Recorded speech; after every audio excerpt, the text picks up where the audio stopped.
지금 소개받은 이은주 선교사고요. 저는 인도네시아에서 13년 정도 이제 사역하고, 지난 12월에 이곳에 기독교 세계관 대학원에서 1년 동안 잠시 이제 안식년 겸해서 와서 지금 공부하고 있고요.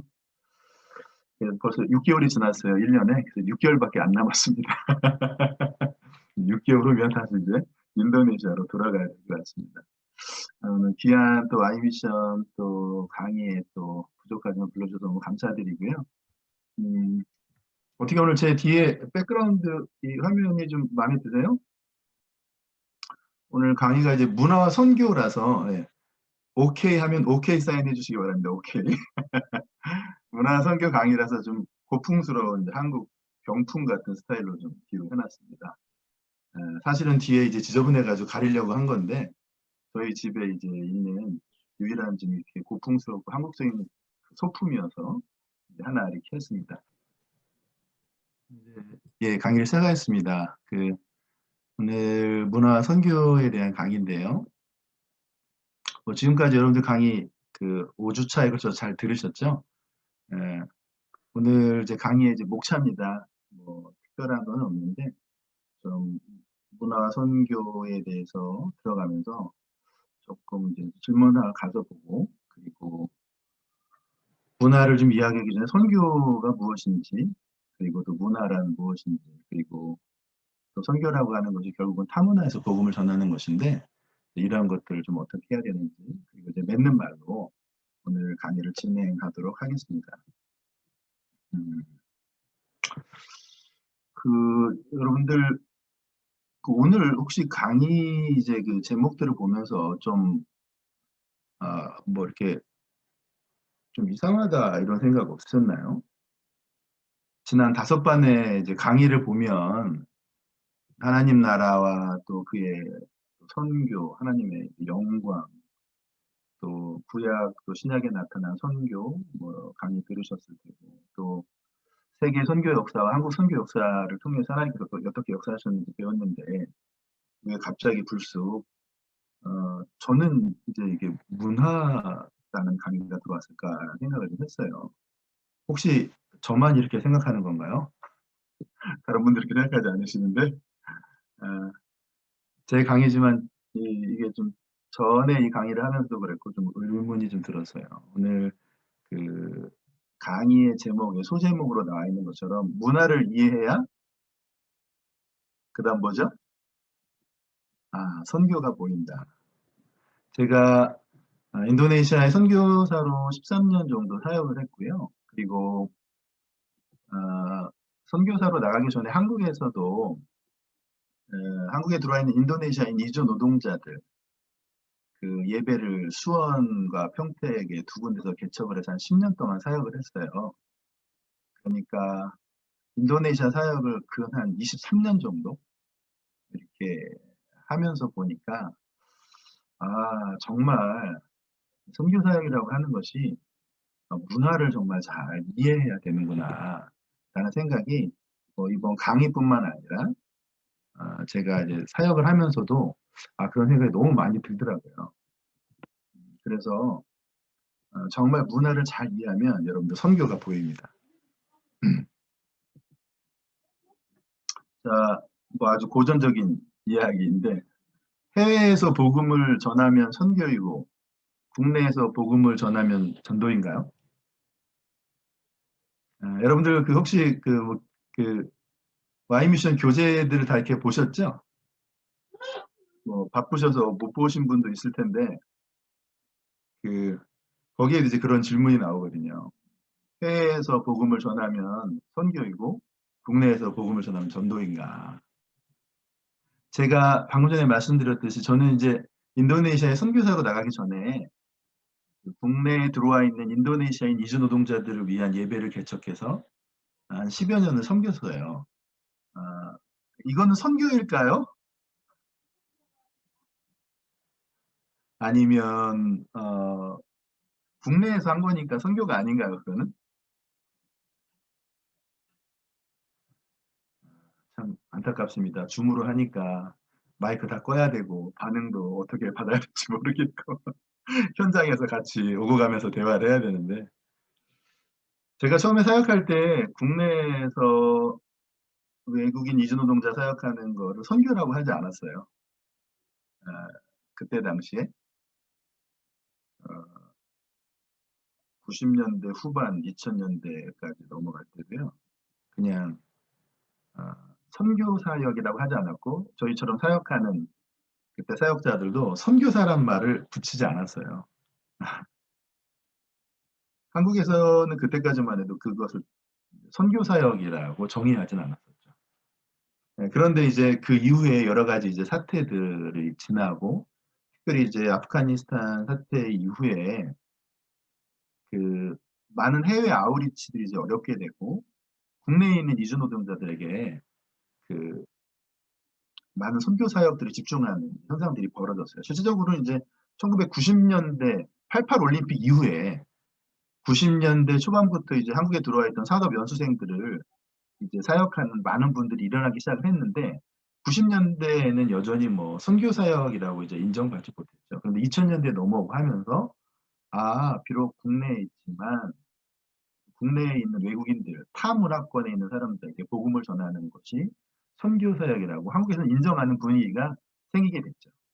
그리고 이제 우리 온누리교회 이제 안산의 M센터나 지금 여러 지역에 그 외국인 이주 노동자들을 섬기는 센터들이 있는데 그것을 선교 사역으로 또 인정하고 그것을 사역하는 분들을 선교사로 이제 호칭하고 사역을 하게 되었습니다. 선교라는 것은요, 타문화에서 주의 복음을 전하는 것입니다. 그 선교의 전제라는 것이 타문화예요. 동일 문화권이 아니라 타문화에서 복음을 전하는 것입니다.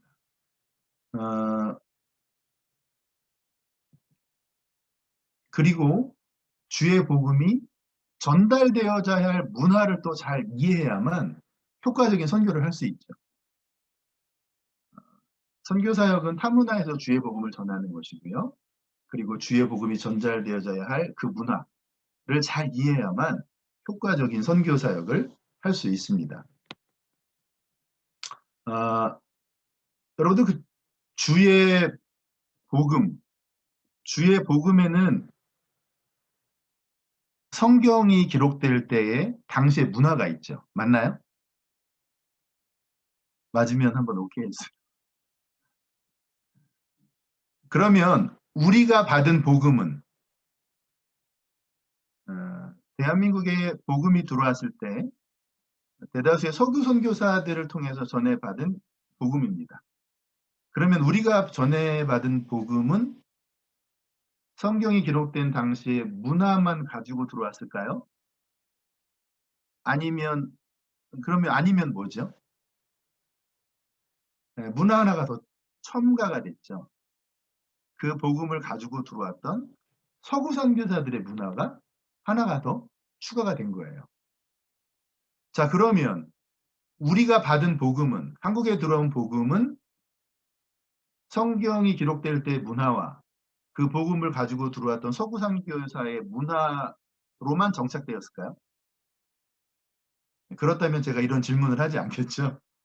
예, 거기에 한국적 토양, 한국 문화가 더해지는 게 됩니다. 그러면 우리가 믿고 있는 그 주의 복음이라고 하는 것에는 최소한 3개의 문화가 들어가 있는 거예요. 성경이 기록될 당시의 문화, 그리고 우리에게 복음을 가지고 들어왔던 그 선교사들의 알게 모르게 들어있던 문화, 그리고 이미 우리가 가지고 있던 문화까지. 그렇기 때문에 중요한 게 무엇이죠? 타문화의 이해가 선교의 성패를 좌우하는 것입니다. 아멘 하셔도 좋습니다. 이거는 말씀은 아니지만 제 표현이긴 하지만 타문화의 이해가 선교의 성패를 좌우할 만큼 매우 중요한 것 같아요. 앞에 훌륭한 우리 선교사님들과 목사님들의 강의 다 기억하셔야 되는데 꼭 그 기억하기 어려우시더라도 이건 꼭 기억하셔야 돼요. 이번 강의 타문화의 이해가 선교의 성패를 좌우한다. 꼭 기억하시기 바랍니다. 자, 여러분 문화라는 단어를 들을 때 떠오르는 이미지가 있어요, 혹시? 문화. 오늘 그 문화와 선교라는 그 제목 타이틀 빼고 그냥 문화라는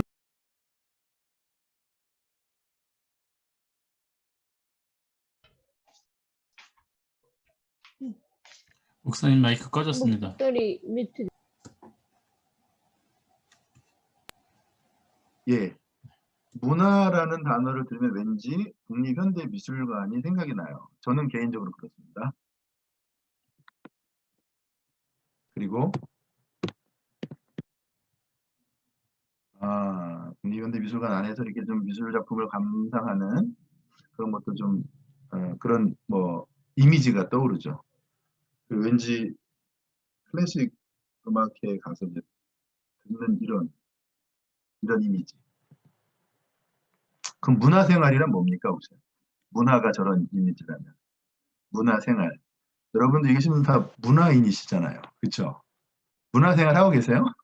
캐나다에서? 캐나다 온 지 얼마 안 돼가지고 저는 이 분위기를 잘 모르겠습니다. 문화생활이라고 하는 것은 이렇게 정의하고 있더라고요. 인간 삶의 미적 개념을 다루는 고급스러운 차원의 생활 영역을 의미하는 것인데 이건 좁은 의미의 문화 개념이라는 거예요. 좁은 의미의 문화 개념. 그러면 좁은 의미의 문화 개념이라면 뭐 좀 더 넓은 의미의 문화 개념은 뭔가? 제가 이제 보니까 문화란 우리 삶에 부딪히는 모든 영역에 관계된 개념이다. 이렇게 표현하고 있더라고요. 그리고 또 루이즈 루즈베탁이라는 분은 이렇게 문화를 표현하였습니다. 문화란 삶을 영위하는 방법이다. 한 사회가 그 처한 환경 가운데서 올바른 기준이라고 공동화로 인정하는 것들의 집합체가 문화라는 겁니다. 이 말은 무슨 말이냐면 좀 쉽게 풀어내자면 우리가 살아가면서 내가 속한 공동체가 올바른 삶을 살아가는 기준이라고 인정하는 모든 것을 모아놓은 것이 하나의 문화라는 것이죠. 자, 그러면 여러분 질문 하나 드릴게요. 문화는 공동체에 따라서 달라질 수 있다, 없다? 있으면 O, 없으면 X. 있다. 네. 제가 이 화면을 쉐어하니까 저 말고 볼 수 있는 분이 3분밖에 안 돼가지고 네. 제가 이제 다 볼 수는 없지만 다른 혹시 의견이 있어도 괜찮습니다. 이런 문화의 정의를 따라가다 보면요. 공동체에 따라서 문화라는 게 달라질 수 있어요. 왜냐하면 어떤 공동체에서는 이거를 올바른 기준이라고 생각하는 게 있고 다른 공동체는 그렇지 않을 수도 있죠. 뭐 그런 거는 아니라 할지라도 뭐 그냥 간단하게 우리가 만나서 인사하는 인사법도 공동체마다 다르잖아요. 그렇죠? 여러분 혹시 인도네시아의 동쪽에 티무르라는 곳이 있어요. 여러분들 티무르라고 동티무르라고도 들어보셨는데 그 섬에 동티무르는 이제 독립이 된 거고요. 그 섬의 동쪽이 동티무르고 서쪽이 또 티무르가 있거든요. 같은 티무르 섬이니까 서티무르라는 그 섬에 가면 여러분 인사할 때 어떻게 하는지 아세요? 이렇게 서로 얼굴을 이렇게 맞잡고 코와 코를 맞대고 이렇게 합니다. 현장감이 떨어지네요. 이게 오프라인에서 만나서 해야 되는데 코와 코를 맞대고요. 이렇게 해요. 저 처음에 갔더니 너무 저렇게 인사하는 데도 있구나. 처음에는 좀 깜짝 놀랐어요. 저러다 뽀뽀하는 건가? 깜짝 놀래가지고 동성 간에 그러면 괜찮은데 갑자기 이성 간에 이제 가까운 사이는 이제 그렇게 하더라고요. 근데 전혀 이제 모르는 분은 그렇게 하면 안 되긴 하는데 그렇게 해도 인사하는 거예요. 제가 그곳을 몇 번 갔는데 처음에는 깜짝 놀랐어요. 저렇게 인사를 하는구나. 공동체마다 다를 수 있습니다. 자, 그러면 문화라는 거는 시간의 흐름에 따라서도 변화될 수 있을까요? 없을까요? 있다, 없다? 다른 분들도 다 있다라고 했을 거라고 제가 믿고 제 답이 그거니까 가겠습니다. 시간의 흐름에 따라서 변할 수 있죠. 왜냐하면 우리가 쉽게 말하는 세대 차이라고 하는 것. 세대에 따라서 문화의 기준이 변합니다. 그렇죠? 여러분들이 좋아해서 듣는 음악하고 여기에 이제 다들 한 30대 정도밖에 안 들어 보이시는데 많이 드신 분도 한 40대 정도 되신 것 같은데 여러분들이 즐겨 듣는 음악하고 여러분 자녀들 즐겨 듣는 음악이 같으세요?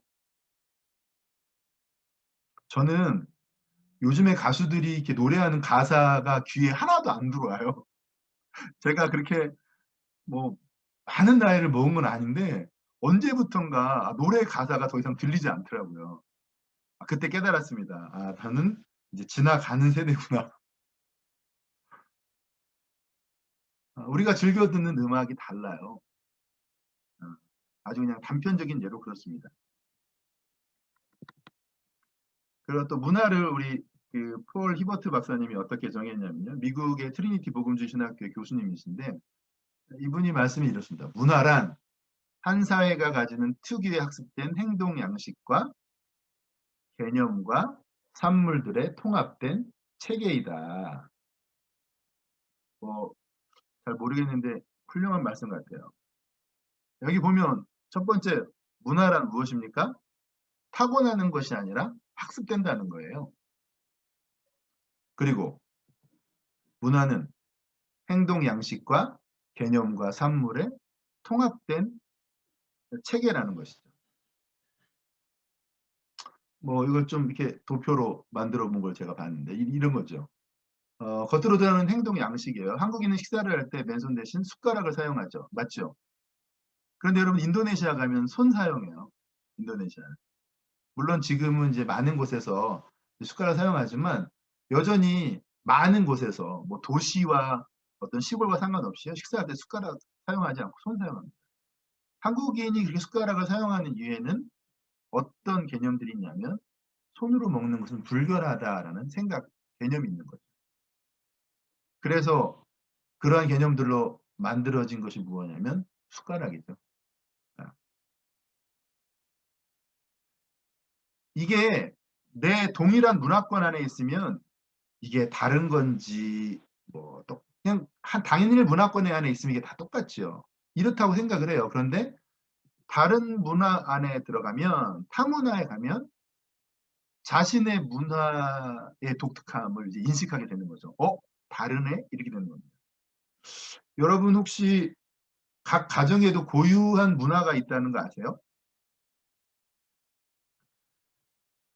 어, 각 가정에도 고유한 문화가 있습니다. 우리는 그 안에서 자라서 우리 집의 문화를 잘 인식하지 못해요.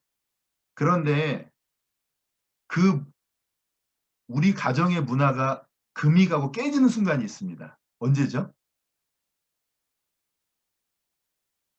타 문화를 가진 외부인이 우리 집안으로 들어올 때, 예를 들면 며느리가 들어올 때, 사위가 들어올 때, 한 사람이 들어와서 어떤 말을 할 때는요, 그 말에 신뢰감이 없어요. 그런데 저는 삼남 일녀거든요. 위에 형님이 두 분 있으시고 누나가 있고 제가 막내입니다. 그런데 저희 아버지는 팔남매시고 저희 작은 어머니들이 들어오셔서 하셨던 말씀을 제가 다 들었어요. 이 한산이시 집안 남자들은 이래 이래 이래 이래 이래. 그러니까 저는 전에는 뭐 그게 뭐 문제가 되나? 그래. 그런데 저희 형님 두 분이 결혼을 하고 형수님들이 들어오더니 똑같은 말씀을 하시더라고요. 이 집 남자들은 다 이렇다고.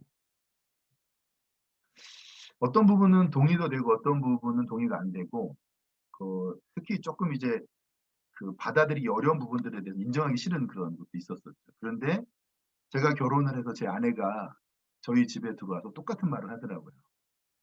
그때는 이제 도망갈 수 없습니다. 왜냐하면 그동안 그런 말을 했던 저희 작은 어머니들과 형수님들은 제 아내가 아니에요. 저랑 같이 안 살아도 상관이 없는데 제 아내가 그 말을 할 때는 이제 이 사람이랑 살아야 되기 때문에 저희 집안의 어떤 그 나름대로의 어떤 문화, 어떤 혹은 이제 부정적인 부분에서는 연약함들이 있는 것들을 얘기할 때 이 고치지 않으면 안 되겠더라고요. 결국 이 문화라고 하는 것은 내가 타 문화에 가든지 그리고 내 안에 타 문화에 있는 사람이 들어오면 이게 다른 문화라는 그런 인식이 되게 되죠. 그래서 문화란 게임의 규칙과 같다라는 이야기들을 교재에서도 하죠. 여러분들 화면에 맨 왼쪽에 보면 윷놀이라고 있는 사진인데 저게 저희 가족이 있습니다. 뭐 잘 보이진 않으실 텐데 인도네시아에 있는 저희 온누리교회 선교사들이 명절 때 모여서 같이 식사하고 예배드리고 이렇게 윷놀이 하는 사진이거든요. 여러분들 윷놀이 할 때요. 윷놀이의 룰이 여러분 다 다른 거 아세요? 제가 저희 처갓집 갔더니 처갓집이랑 윷놀이하는 방식이 달라요. 그리고 저는 고향이 충청도인데 충청도랑 전라도랑 또 다르더라고요. 백도를 쓰는 방식이 달라요. 어떤 데는 여러분 윷놀이 할 때 백도 있잖아요. 백도 안 쓰는 데도 있고요. 그리고 백도뿐만이 아니라 그 나중에 다 끝나고 말을 나갈 때도 말을 나가는 방식이 다르더라고요. 저는 깜짝 놀랐어요. 다 윷놀이 그렇게 하는 줄 알았는데 아니 당장 저희 처갓집만 가도 윷놀이 방식이 다르고 다른 지방에 갔더니 백도를 쓰는 것과 말을 마지막에 쓰고 나가는 것 이게 다 다르더라고요. 그리고 우리 교재에 이제 그거 나오잖아요. 왜 그 영국 청년과 미국 청년, 한국 청년이 그 아침에 식탁에서 빵에 잼 발라 먹는 이야기. 여러분 다 읽어보셨죠? 너무 웃긴 얘기예요. 그런데 선교사로 헌신해가지고 선교지에 가서 모였는데 이 빵에 잼 발라 먹는 이 하나 때문에 서로가 서로를 이해하지 못하는 일이 벌어지는 거죠. 한국 청년은 그 앞에 있으니까 그냥 빵에 잼 발라 먹는 거예요. 그런데 미국 청년은 빵 좀 달라고 해야 되는 거죠. 한국 청년이 잼 주면서, 잼 달라고 하는데 잼 주면서 뭐라 그래요? 아니, 지 앞에 있는 거 그냥 가져가서 먹지. 뭘 또 달라고 그러나. 네. 근데 그 옆에 있는 영국 청년은 이러지도 저러지도 못하고 그냥 가만히 있는 거죠. 왜? 누가 권해야지 먹는데 한국 청년도 권하지 않고 미국 청년도 권하지 않는 거예요. 눈치만 보고 있는 거죠. 그냥 가지고 가면 강도라고 생각을 하고 잼 달라고 그러면 거지라고 생각하는 그 영국 문화권 안에서는 이러지도 저러지도 못하는 상황이 벌어집니다. 우리 뭐 서효셉 선교사님 도 잘 아시지만 선교지에서 한국 선교사들만 모여도 다른 문화적 배경 때문에 어려워요. 그런데 타 문화권 선교사들이 모이면 진짜 이게 우스운 얘기가 아니라 이런 일이 벌어지는 걸 제가 보았습니다. 아까 말했지만 문화는요. 반드시 습득되는 겁니다. 학습의 과정을 통해서 습득되어지는 거예요. 여러분 어린아이가 엄마의 젖을 먹는 것을 문화라고 하나요? 문화라고 하지 않아요. 그거는 습득되는 게 아니에요. 본능이에요. 본능. 그렇지만 우리가 숟가락을 써서 밥을 먹기 시작하는 것 그거는 문화가 되는 거예요. 우리가 인지하지 모르지만 우리의 문화권 안에 사회 안에서 배워가는 것이죠. 하나씩. 그래서 이 문화 안에는 내적 문화와 외적 문화라는 것이 있습니다. 내적 문화라는 것은 무의식 중에 학습돼서 문화를 습득하는 방법이에요. 보통 이제 주로 함께 생활하는 가족과 친지들, 또 동일한 문화권 안에서 벌어지는 거죠. 뭐 이것을 배우는 것은 무의식 중에 배우는 거기 때문에 고통스럽거나 어렵지 않아요. 우리 한국 사람들 만나면 인사할 때 고개 숙여서 이렇게 안녕하세요 인사하는 거 이거 가지고 왜 고개 숙여 인사해야 되나 이런 말 하는 사람 없잖아요. 당연히 그렇게 우리 해왔으니까. 그런데 이 외적 문화라고 하는 것은 한 문화에 이미 내적 문화가 이루어진 다음에 제3의 문화를 그 문화의 외부자적 입장에서 습득하는 방법입니다. 그러다 보니까 힘이 들어요. 이미 내 안에 문화가 있고 또 다른 문화를 배워가야 되는 거니까 다른 문화를 배워야 되니까. 그리고 때로는 저거 왜 저렇게 하지? 이런 질문들이 왜라는 질문들이 있죠. 선교사가 선교지 가서 처음에 1, 2년 동안은 이제 그 선교지 언어를 집중적으로 공부하는데 언어 습득도 하나의 외적 문화화인 거죠. 이미 나에게 가지고 있는 언어가 있는데 또 다른 제3의 언어를 배워가는 겁니다. 쉽지 않아요. 나이 먹고 가서 여러분들 캐나다에 오셨을 때부터 영어를 다 잘하셨는지 모르겠는데 저도 영어 교육 오랫동안 배웠는데 작년 12월에 캐나다에 와가지고 처음에 너무 많이 전문 용어로 쫄았어요. 영어가 안 나오는 거예요. 원래도 영어를 잘은 못했지만, 야, 이렇게 안 되나? 내가 영어 교육을 도대체 몇 년 동안 배웠는데? 이런. 그런데 뭐 저희 아이들 같은 경우에는 첫째 아이는 뭐 만 3살이 안 돼서 선교지에 갔고, 둘째 아이는 임신 5개월 때 이제 선교지에 갔거든요. 얘네들은 뭐 인도네시아를 배우는 게 그렇게 어렵지 않은 거예요. 그냥 유치원에서부터 뭐 학교에서 친구들이랑 같이 놀면서 인도네시아를 했으니까. 첫 텀 제가 사역할 때는 그 수마트라 섬의 남쪽에 조그만 도시에서 사역을 했는데, 저희 큰아이가 그때 유치원 가서 그 지역 사투리로 애들이랑 놀면서 축구하더라고요. 인도네시아 표준어도 아니고 그 지역 사투리로. 깜짝 놀랐어요. 네, 이런 겁니다. 외적 문화, 내적 문화라는 것이. 그리고 우리 문화를 얘기할 때 이제 가장 많이 등장하는 이제 표인데요. 문화의 구성입니다. 문화가 상당히 이제 복잡한 구성 형태를 가지고 있긴 한데, 간단하게 설명하면 이런 거죠. 겉으로 보여지는 행동 양식, 그리고 그 안에는 가치관, 그리고 그 안에 들어가 보면 믿음, 그리고 그 안에 더 깊이 들어가면 세계관이 있습니다. 행동 양식이라는 것은 그냥 겉으로 드러나 보여지는 거예요. 우리가 단기간에 어떤 외국을 방문했을 때 볼 수 있는 어떤 뭐 음식 문화, 또 가옥 문화, 뭐 어떤 옷을 입는 의복 문화, 뭐 이런 것들 그냥 겉으로 보여지는 것들이죠. 어, 뭐 인도네시아 갔더니 거기도 동일하게 맥도날드 있고 피자헛 있고 양복 입고 다니더라. 뭐 우리 한국이랑 별다를 게 없다. 이렇게 단순하게 이야기하면 안 되죠. 왜냐하면 그것은 문화의 가장 표면적인 부분만을 보고 말하는 것이죠. 거기서 조금 더 안으로 들어가면 가치관이 있어요. 그러니까 왜 행동과 관습과 제도와 습관이 다른가? 그러한 외형적인 모습의 차이를 보이는 것은 그 사람들이 가지고 있는 가치관이 다르다는 거죠. 무엇이 옳은 것인가? 무엇이 선한 것인가? 악한 것인가? 아름다운 것인가? 추한 것인가에 대한 기준이 다른 겁니다. 음, 한국에서 밤에 운전할 때 신호등 이렇게 막, 차 없고 그러면 저도 가끔 가다 잘 안 지키고 막 다니고 그랬던 것 같아요. 차 없으니까 사람도 없고. 근데 그게 뭐 잘했다는 건 아닌데, 한국 분들 중에 이제 그런 분들이 종종 있죠. 근데 이제 캐나다에 왔더니, 제가 캐나다에 처음 와봐가지고 온 지 얼마 안 돼서 이제 5개월, 6개월밖에 안 됐는데, 야, 다들 그냥 그 신호등 하나 없는 데서도 그 뭐 사거리에서 다 스탑하고 가고 하는 거 다 잘 지키시더라고. 깜짝 놀랐어요. 동양의 문화는 관계의 문화이고, 서양에서는 어떤 책임의 문화인 거죠. 사람이 보든 안 보든 자기의 일들을 하는 그런 문화인 것입니다. 그리고 그 안으로 좀 더 들어가 보면 세계관이 있어요.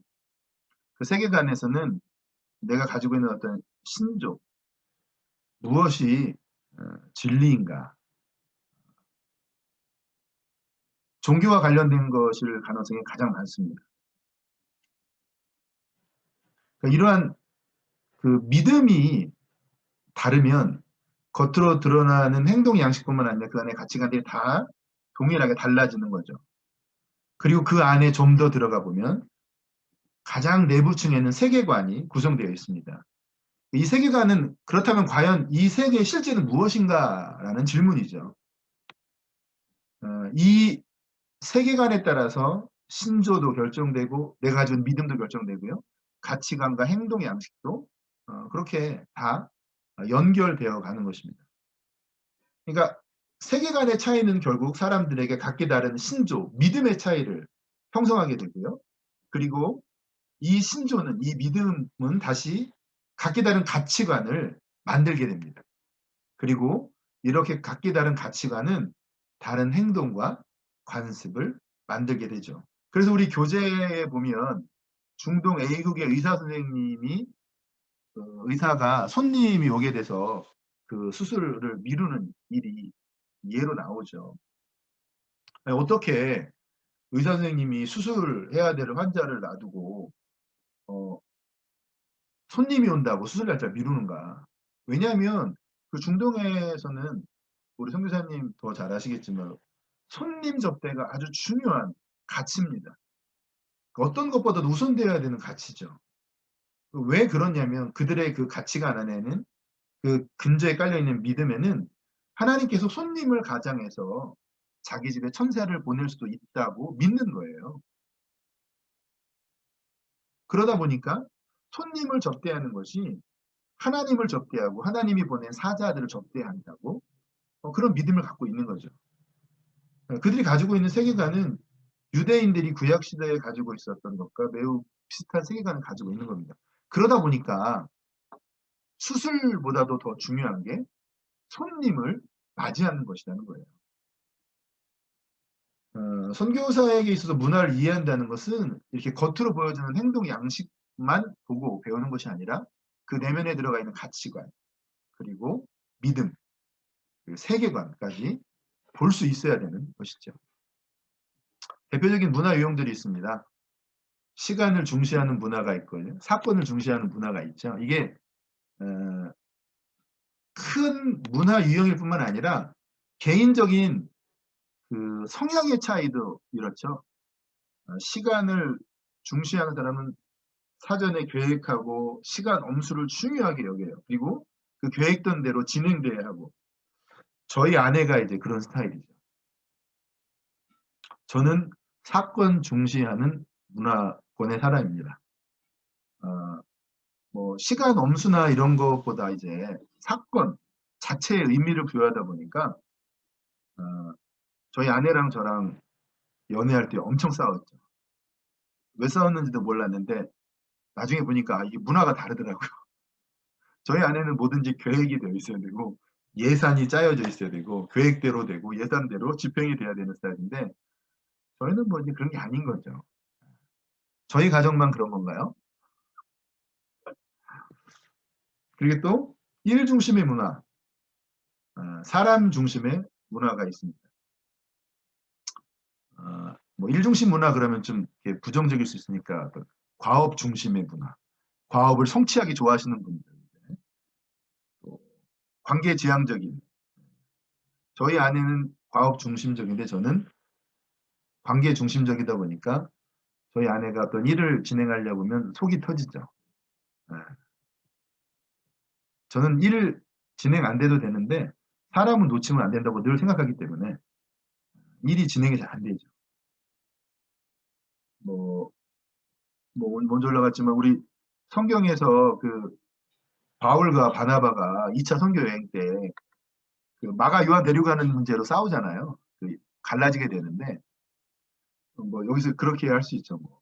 바울 우리 선생님은 이제 과업 지향적이다 보니까 쟤 그냥 놓고 가자는 거죠. 근데 바나바는 그렇지 않았잖아요. 결국 마가 요한을 데리고 가고 나중에는 사도 바울에게도 정말 귀한 일들을 감당하게 만들었는데 이게 어떤 일 중심과 사랑 중심의 문화일 수 있고요. 또 결점 실수를 은폐하는 문화가 있고 노출하는 문화가 있습니다.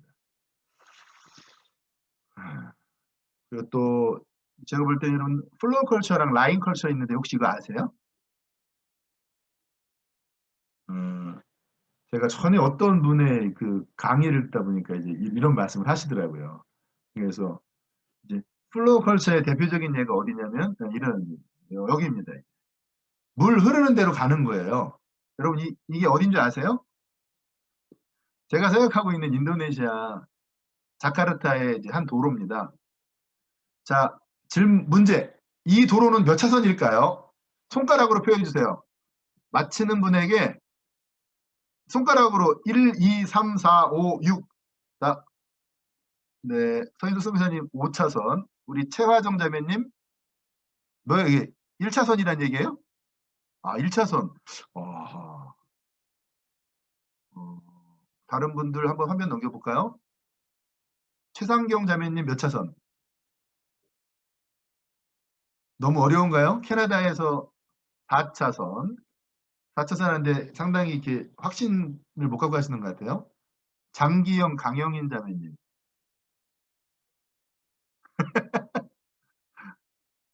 딴 거 숙제하거나 그런 거 아니시죠? 최상현 자매님 어떻게? 2차선? 2차선. 안타깝습니다. 4차선 정답이셨는데 4차선 도로예요.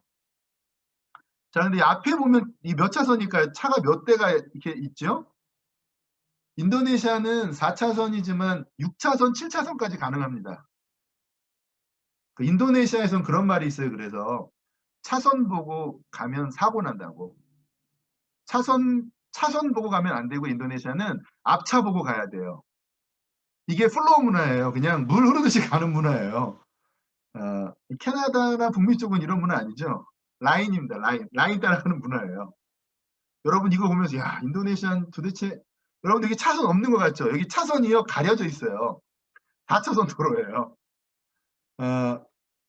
그치만 이게 전혀 질서도 안 잡혀 있는 것 같은데요. 제가 인도네시아에서 한 10년 넘게 살아보니까요. 이 나름대로의 질서가 있어요. 여러분 사고 엄청 날 것 같죠? 그런데 라인 컬처에 있는 국가와 지역보다도요. 이 플로우 컬처에 있는 이 복잡하고 질서가 없는 것 같은 곳인데가 사고가 더 안 나요. 그리고 대형 사고가 안 나요. 자카르타는 워낙 도로가 막혀서 대형 사고가 날 수 없습니다. 속도를 낼 수 없으니까. 네. 이런 문화권도 있어요. 네. 여러분들 사진 보니까 충격이지 않으세요? 이런 걸 보고 문화 충격이라고 합니다. 여러분 캐나다의 익숙한 문화에서 이 라인 컬처에서 사시다가 방금 전에 사진 보니까 너무 충격적인 거죠. 도대체 저게 몇 차선이 1차선이라고 하신 분도 있고 2차선이라 하신 분도 있고 4차선 정답 맞추셨다가 다시 2차선으로 가신 분도 있고 익숙한 문화에서 익숙하지 않은 문화로 들어갈 때 혼동되는 거죠. 불안해지고 뭐 막 언어도 안 되고 막 이러면 더 복잡해지는 거죠. 그래서 이 문화 충격을 뭐에 비유하냐면 그 물에서 나온 물고기 같다는 거예요. 이 문화 충격을 받는다는 게 물 밖으로 나온 물고기인 거죠. 힘을 못 쓰는 겁니다. 제가 아까 잠깐 말씀을 좀 드렸지만 제가 지난 12월에 캐나다에 처음 왔는데 뭐 시차 적응도 안 돼가지고 한 12시, 1시에 막 일어나가지고 밥 먹으면 어두워지더라고요. 바로 저녁이야. 3시, 4시 되니까 어두워져. 12월에. 그렇게 한 2주를 자가격리하고 나가는데 그 당시에 뭐 차도 뭐 없었으니까. 차도 없지. 뭐 어디 가려고 그래도 도대체 어떻게 가야 될지도 모르겠지. 옆에서 도와주시는 우리 전도사님이 한 분 계셔가지고 그나마 살았지. 안 그랬으면 와. 게다가 그렇게 오랫동안 영어 교육을 받았는데 영어는 안 되지. 진짜 나는 누구고 여기는 어딘지 제가 헷갈리더라고요. 이러한 그 문화 충격 가운데 있을 때 여러분들 조심해야 될 게 뭐죠? 자문화 중심주의입니다. 자문화 중심주의라는 건 타문화에서 내가 가지고 있는 문화, 내가 가지고 있는 룰에 따라서 그 문화적을 그쪽을 다 판단해 버리는 거예요. 더럽다. 재미없다. 슬프다. 타문화에서는요. 우리와 다를 때가 많죠. 여러분들 생각해 보세요. 숟가락으로 밥을 먹는 한국 사람들이 인도네시아에 가서 손으로 밥 먹는 거 볼 때 여러분들 어머 깨끗해 이렇게 말하실 분 있을 것 같으세요? 와 씨 더러워. 제가 가서 처음 어떻게 손으로 그런데 인도네시아 분들은요. 숟가락 쓰는 사람들을 보고 어떻게 생각하는지 아세요? 더럽다고 생각해요. 아니 식당에 가면 수많은 사람들이 그 숟가락과 젓가락 사용하는데 누가 먹었는지도 모르는 숟가락 젓가락을 사용하는 거잖아요. 자기 손 사용하는 사람들은 자기 것만 사는 거예요. 자기 거. 자기만 쓰는 거예요. 이게 더 청결한 거예요. 그 사람들 개념에는. 여러분 받아들일 수 있어요? 우리가 그 인도네시아 사람들이 손으로 밥 먹는 걸 불결하다라고 말하는데 그 사람들의 눈에는요. 숟가락과 젓가락을 쓰는 우리가 더 불결한 거예요. 누가 입을 댄지도 모르는 거를 저렇게 막 쓰다니 이런 얘기를 하는 거죠.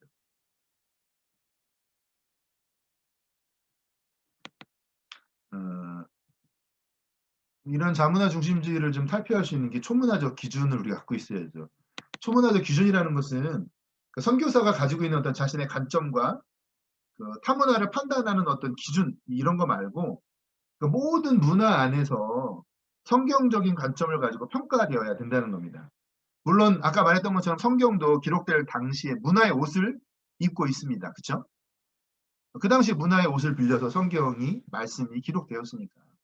그렇지만 성경에서 문화를 초월해서 말하려고 하는 그 원리가 무엇인지 그 원리로 다른 문화를 판단하는 기준을 삼아야 된다는 것이죠. 이것이 바로 초문화적인 기준, 우리가 필요한 어떻게 보면 성경적인 기준을 말하는 것입니다.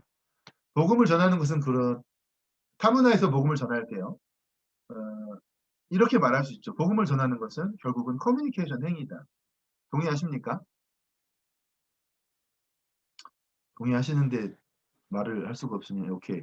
최회종 자매님 감사합니다. 결국 복음을 전하는 건 커뮤니케이션 행위예요. 남자가 좋아하는 여자가 있어서 사랑의 표현을 하는 거죠. 사랑의 고백을 하는 겁니다. 그런데 뭐 초등학교 때 남자아이들은 좋아하는 여자아이 있으면 옛날에 이제 고무줄하고 막 이러죠. 고무줄 아시는 세대면 옛날 세대인데 고무줄 끊고 막 도망가고 이러잖아요. 좋아하는 애 있으면. 그게 좋아하는 마음의 표현인데 여자애들은 고무줄 하다 말고 화나는 거죠. 고무줄 다시 묶어가지고 또 연결해서 다시 하고 사랑의 표현이라고 받아들일 수가 없어요. 여러분 잘 아시는 사자와 사슴의 사랑 이야기 아시죠? 사자와 사슴을 너무 사랑해서 아침마다 신선한 고기를 사슴에게 갖다 주는 거죠. 자기가 줄 수 있는 가장 신선한 고기를 그냥 피 철철 떨어지는 그 고기를 사슴에게 사슴 아가씨 갖다 주는 거예요. 막 우리 사슴 아가씨는 막 그냥 놀래 자빠지는 거지 그 보면서.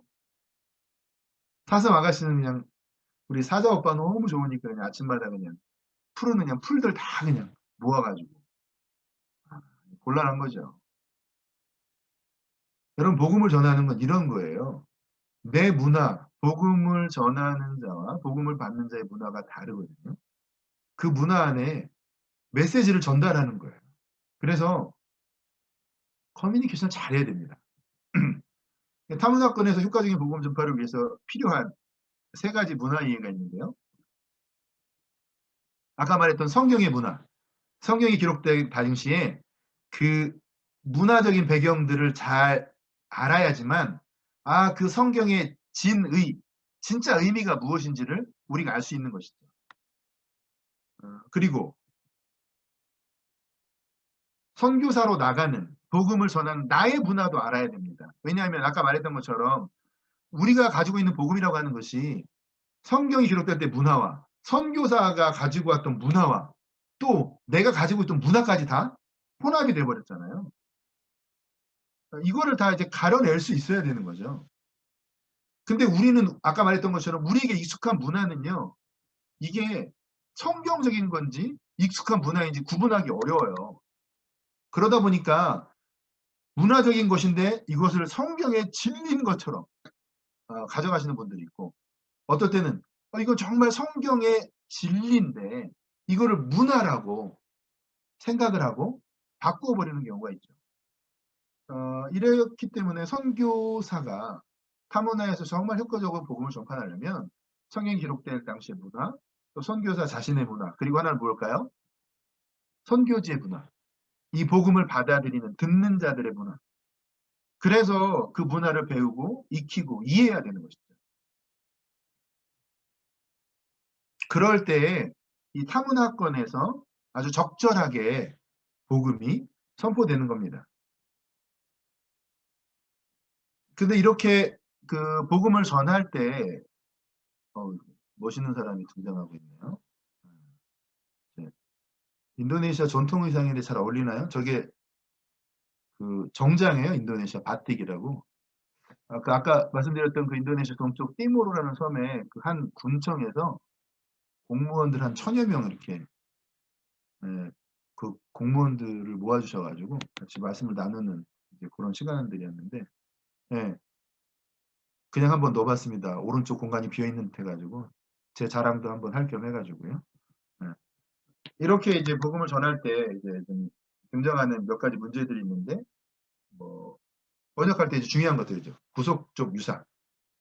그들의 이야기에서 성경을 설명한다. 이 구속적 유사라는 것은 돈 리차드슨이라고 인도네시아 이리안자야 그쪽에서 선교하시던 선교사님이 화해의 아이라는 책을 썼는데 이제 거기에 나오는 거죠. 거기에는 그 사위 부족들이 서로 간에 전쟁을 일으키는데 그 휴전하고 평화를 하려면 족장의 아이를 상대편 족장에게 주는 거죠. 우리 화해됐다 이제. 더 이상 싸우지 않는다 이 아이. 그러니까 거기다 복음을 전하려고 했었는데 어떻게 전해야 될까 모르다가 그렇게 부족 간에 전쟁을 화평하게 할 때 화해 아이를 주는 것을 보면서 하나님과 우리 사이에 예수님께서 화해 아이로 오셨다.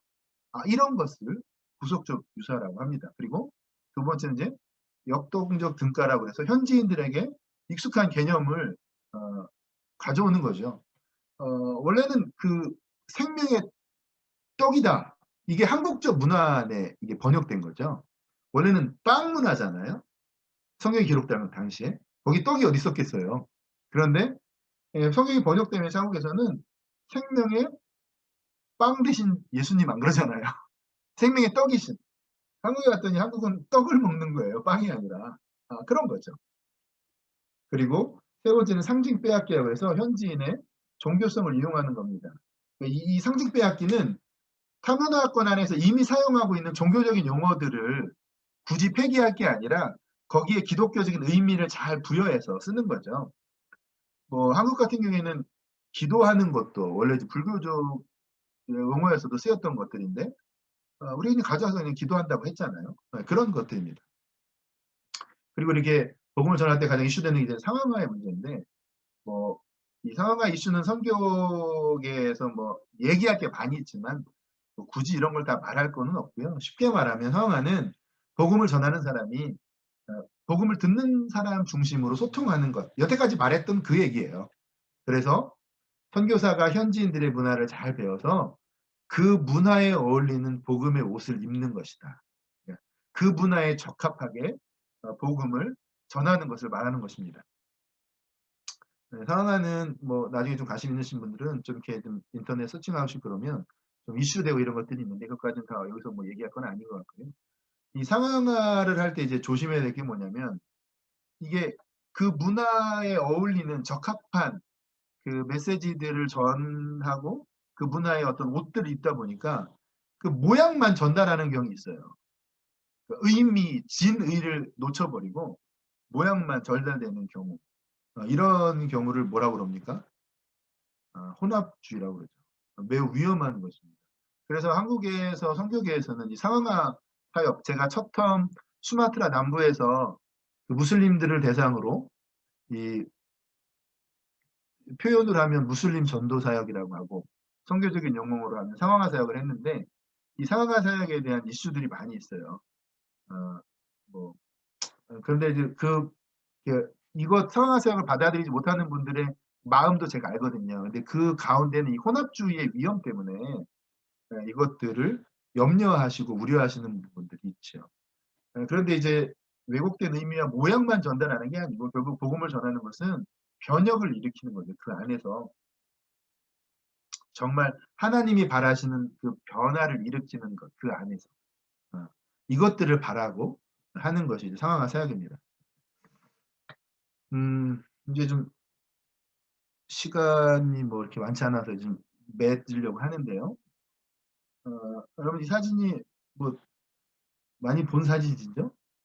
그 성탄절 때마다 이제 예수님 이제 아기 사진이 등장하는데 세상은 보통 생일 때 한가위 때 이럴 때 어른 사진 잘 나오는데 예수님 사진은 늘 이 사진이에요. 이 사진 아니면 십자가에 달려있는 사진. 여러분 사역을 효과적으로 하려면요. 타문화권에서 예수님처럼 아기로 이 땅에 와야 돼요. 아기로. 예수님이 하나님이신 그분이 이 땅에 전문가로 통치자로 왕으로 오실 수 있었죠. 그런데 그렇게 오지 않으셨어요. 어린 아이로 오셨습니다. 그리고 30년 동안 그 가정에서 그 문화 안에서 배우고 익히고 자랐죠. 하나하나 배우셨습니다. 우리가 어떤 선교 사역을 한다고 할 때 아이로 들어가야 돼요. 예수님처럼. 선교사가 가자마자 전문가가 돼가지고 이거 다 판단하고 선생님이 돼가지고 이거 하고 다 가르치려 하고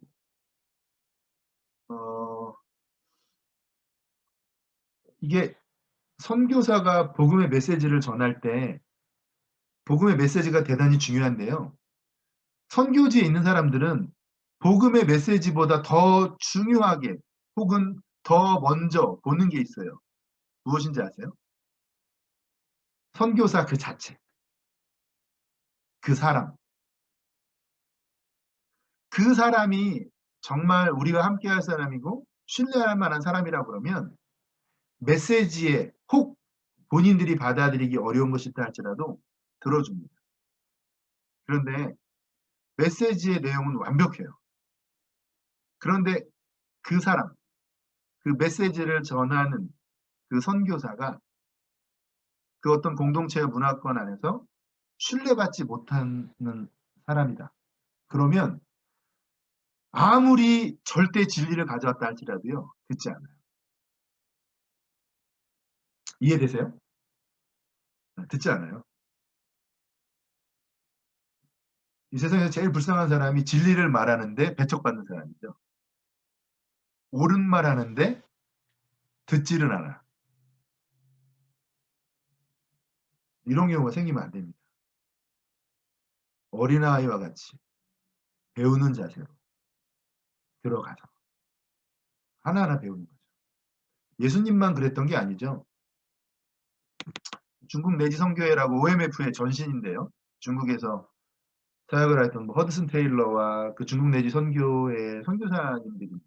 그 옛날에 어떻게든 중국에서 복음을 효과적으로 전하려고 중국식으로 변발을 하고요. 머리를 저렇게 깎고 중국식으로 도포를 저렇게 걸치고 이렇게라도 해서 그 중국 사람들에게 좀 받아들여지고 그들에게 받아들여진 사람이 되어서 그 복음을 좀 그들에게 전하고 그들이 그 복음을 받아들일 수 있도록 했던 저러한 자세들, 저러한 모습들. 비록 외적인 것들이긴 하지만 결국 외적인 표현은요, 우리의 마음의 자세잖아요. 우리 마음의 자세가 표현되는 것이 이렇게 되는 겁니다. 성경에는 뭐라고 말씀을 하고 있죠? 네. 빌립보서 2장 5절에서 8절의 말씀을 보게 되면 제가 한번 읽어볼게요. 너희 안에 이 마음을 품으라.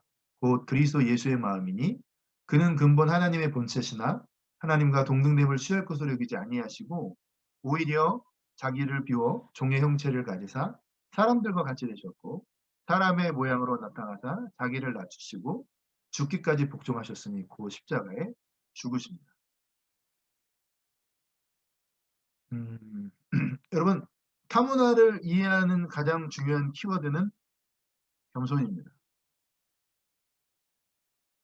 이 온 우주 만물을 지으신 하나님께서 육신의 옷을 입고 이 땅에 오셨을 때 어린아이로 오셔서 정말 겸손하게 하나하나 배워가셨던 거예요. 복음을 전한다고 해서요. 내가 선생님이고 내가 전달하는 어떤 무엇을 가지고 있다고만 생각하지 마시고요. 먼저는 그들이 들을 수 있도록 내가 그 공동체 안에 받아들여지는 사람이 되어야 되고 신뢰함을 받는 사람이 되어야 되고 결국 그러려면요. 겸손한 자세로 배우는 자세로 들어가야지만 받아들여져요. 왜 너무 똑똑해 보이는 사람 공동체에서 받아들이기 어렵잖아요. 아닌가요? 저만 그런가요?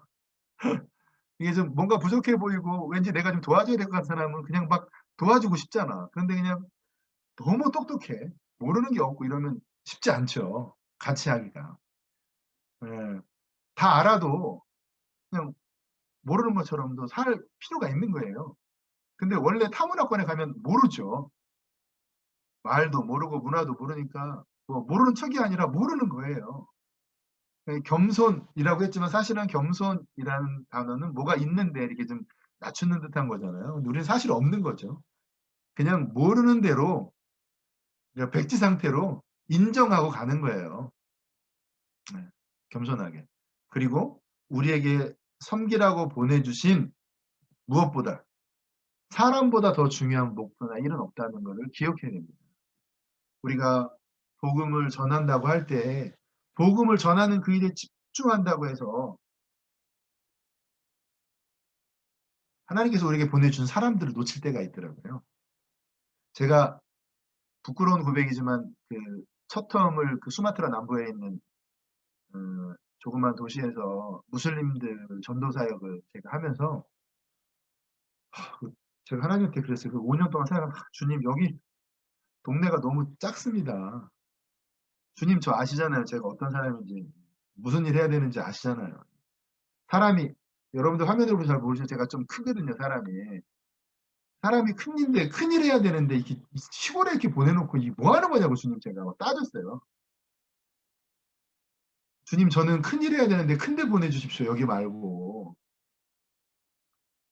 그렇게 부끄러운 고백이지만 첫 텀 5년 동안 어떻게 하면 여기를 떠날까 이런 생각을 하고 제가 살았습니다. 이런 되먹지 못한 선교사였어요. 그런데 첫 텀을 마치고 나오면서 제가 하나님한테 너무 죄송한 게 뭐였냐면 하나님 나한테 큰일 맡겨주셔야 된다고 큰데 보내달라고만 했는데 하나님이 물으시는 거예요. 도대체 너한테 큰 게 뭐냐 그러시는 거예요. 한 영혼을 천하보다 귀히 여기시는 하나님 앞에서 한 영혼보다 귀한 게 있을까요 없을까요? 저 5년 동안 하나님 저 큰일 해야 된다고 큰데 보내달라고 그랬는데 하나님 저에게 한 영혼 천하보다 귀한 한 영혼들을 저에게 계속 보내주셨는데 계속 놓친 거예요. 그러면서 저는 하나님한테 큰일 해야 되니까 큰데 보내달라고 이렇게만 한 거죠.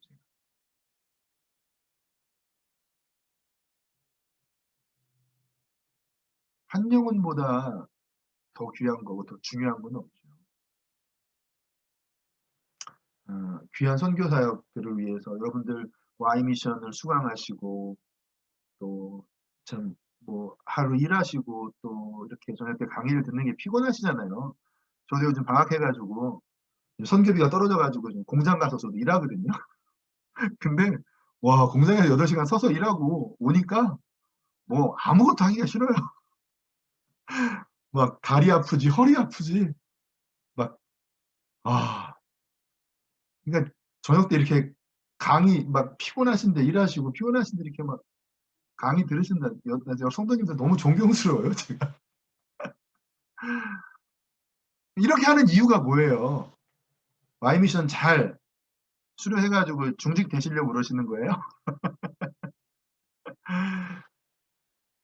저는 여러분들께서 이제 너무 훌륭한 선교사님들과 목사님께서 강의를 잘 들으시지만 저는 오늘 이 강의를 마치면서요. 겸손이라는 키워드하고요. 어, 문화 우리가 잘 익히고 배워야 되는데요. 그것보다 더 중요한 게 있더라고요. 사람 놓치지 말아요. 문화 배우고 익힌다다가 사람 놓쳐서도 안 되는 거고요. 정말 그 사람을 향한 그 진정된 진정성만 있으면요. 우리 문화를 좀 모르고 우리가 좀 이렇게 어설퍼도요.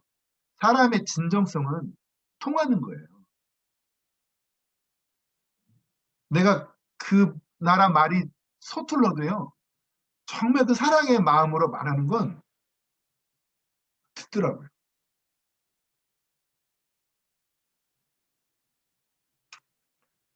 제 부끄러운 고백이지만 여러분들은 그런 실수 안 했으면 좋을 것 같아요. 정말 하나님께서 보내주신 그 한 사람, 그 사람을 정말 잘 섬기는 그런 분들 되셨으면 좋겠어요.